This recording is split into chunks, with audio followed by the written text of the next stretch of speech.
वित्त एवं कॉरपोरेट कार्य मंत्री श्रीमती निर्मला सीतारमण की अध्यक्षता में आयोजित जीएसटी परिषद की बैठक में छत्तीसगढ़ की ओर से ट्रिब्यूनल में कितने सदस्य रखे जाने का प्रस्ताव पर परिषद में आम सहमति बनी है। तो इनका सही आंसर होगा 4 सदस्य रखे जाने के प्रस्ताव पर आम सहमति बने हैं।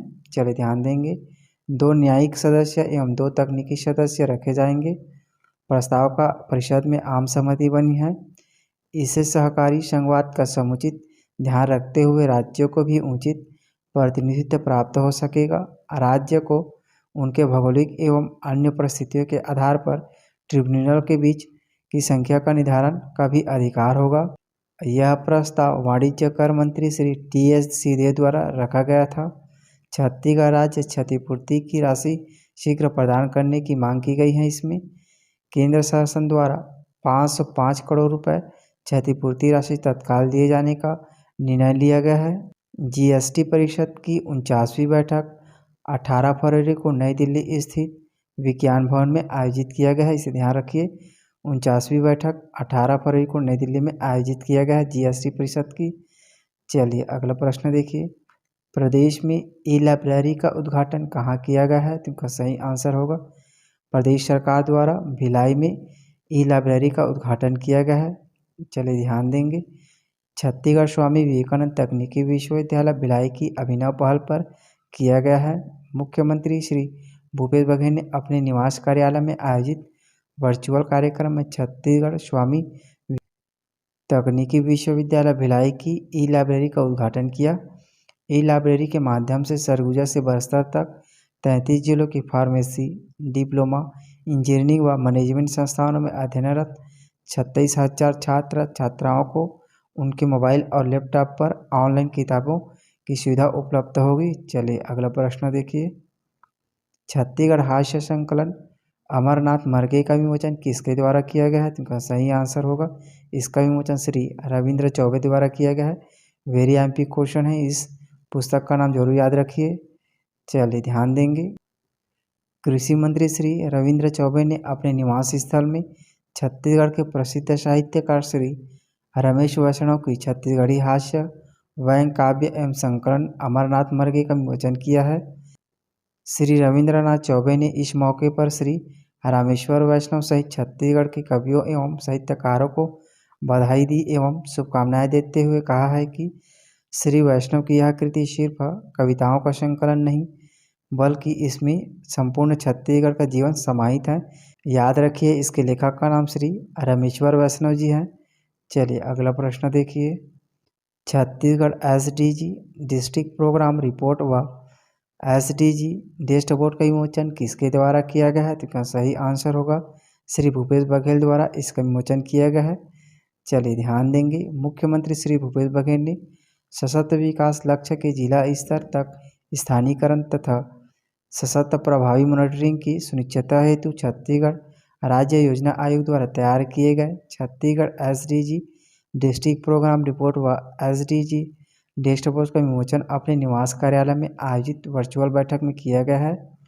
Chhattisgarh SDG district programme report व ऑनलाइन मॉनिटरिंग में सहायता हेतु तैयार किए गए एसडीजी डैशबोर्ड में प्रत्येक जिले को स्कोर एवं रैंकिंग प्रदान की गई है।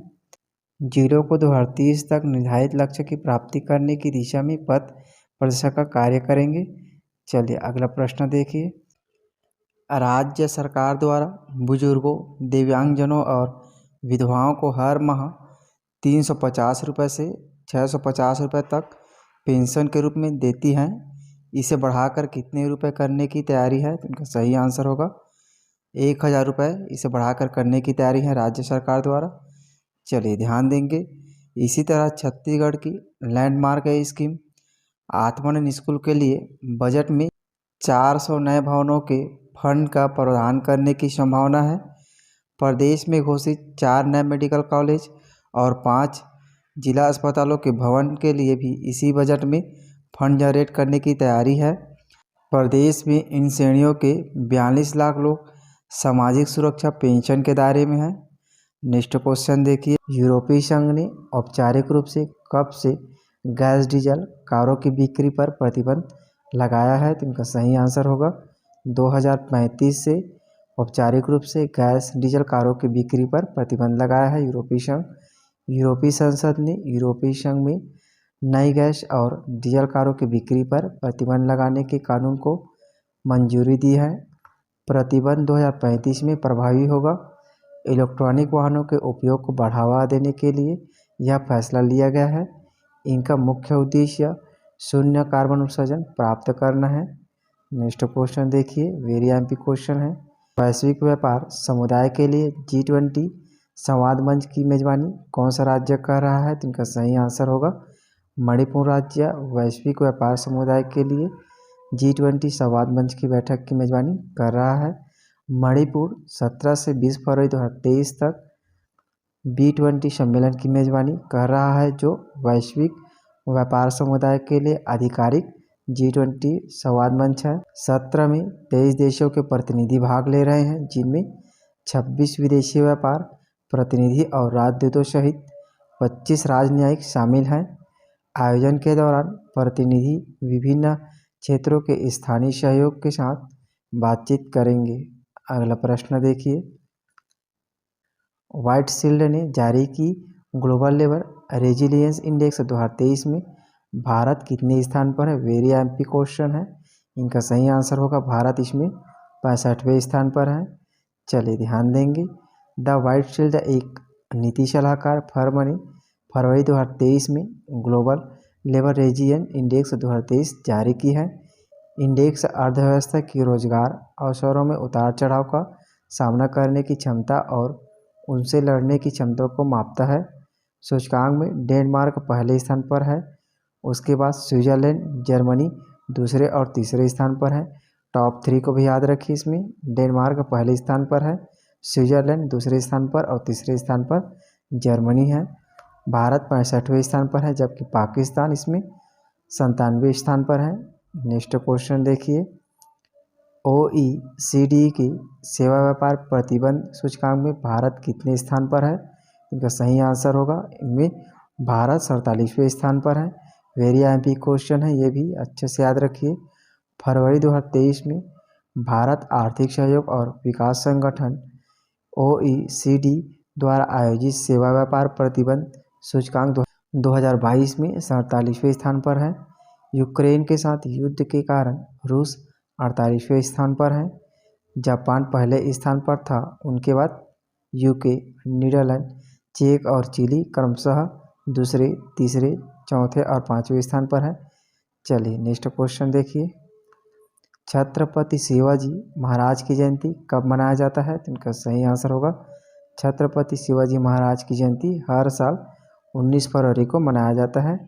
चलिए ध्यान देंगे, 19 फरवरी को मराठा साम्राज्य के संस्थापक छत्रपति शिवाजी महाराज की जयंती के रूप में मनाया जाता है। उनका जन्म 19 फरवरी 1630 को शिवनेरी किले में हुआ था। 1870 में महात्मा फुले ने शिवाजी जयंती मनाने की शुरुआत की। 1674 में उन्हें औपचारिक रूप से रायगढ़ किले में ताज पहनाया गया और छत्रपति की उपाधि मिली है। उनके पिता शाहजी भोसले एक मराठा सेनापति हैं। इसमें याद रखिए 1674 और 1870 बहुत ही इंपॉर्टेंट डेट है। चलिए आगे देखिए, पिछले वीडियो में हमने आपसे प्रश्न पूछा था कि विज्ञान केंद्र और तारामंडल केंद्र का निर्माण कहाँ किया जाएगा? तो इनका सही आंसर होगा विज्ञान केंद्र और तारामंडल केंद्र का निर्माण कोटा में किया जाएगा। अब आपके लिए आज का प्रश्न है, उसे भी देख लीजिए।